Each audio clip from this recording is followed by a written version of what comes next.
such an idiot. I wish I had this rolling the entire time.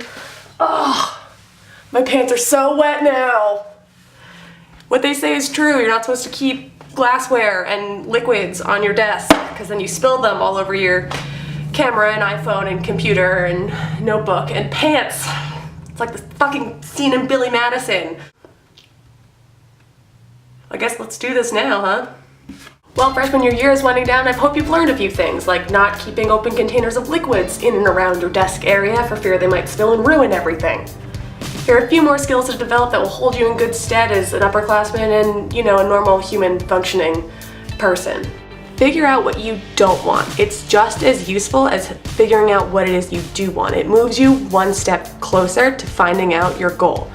Say you're majored in chemistry, you put all this time in, you decide you don't want to be a chemist, science is not your thing.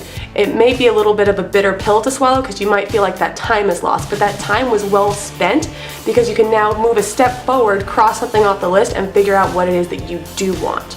Learn how to procrastinate productively.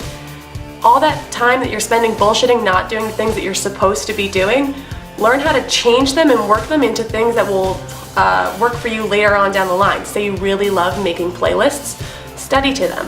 If you really love reading, maybe you should think about changing majors because your heart doesn't lie in sociology and maybe you should be over in English Lit.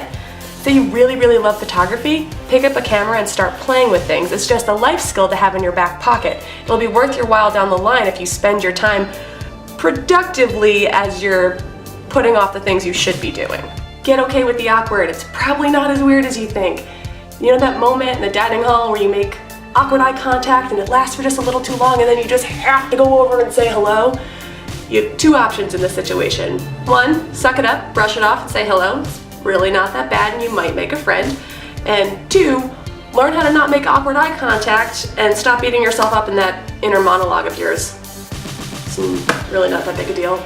By now you may have learned that academics aren't everything. It's super great that you make straight A's. It is. The thing is that no one really cares about that paper you wrote in Western Civ on Machiavelli that got an A. What really matters, what people care about, is learning. One's ability and willingness to learn, as well as one's thought process and being able to explain and communicate that is what's really important. Now that is a skill that will really transfer over into life and hold you in good stead. Now the great thing about this though is that that skill is learned by achieving A's and earning good grades. And the lesson that I learned as an 18-year-old freshman that I think has helped the most is learning how to show up to an early lecture with a brain-melting, bone-crushing hangover. I mean, it's a life skill, seriously. I can't tell you the amount of times I've shown up to a 5 a.m. shift at work after being out until 2 o'clock in the morning. It is truly a miracle that I still have a job. Hey guys, thanks so much for watching. My name is Jay and I put out new videos on Fridays and then also other times.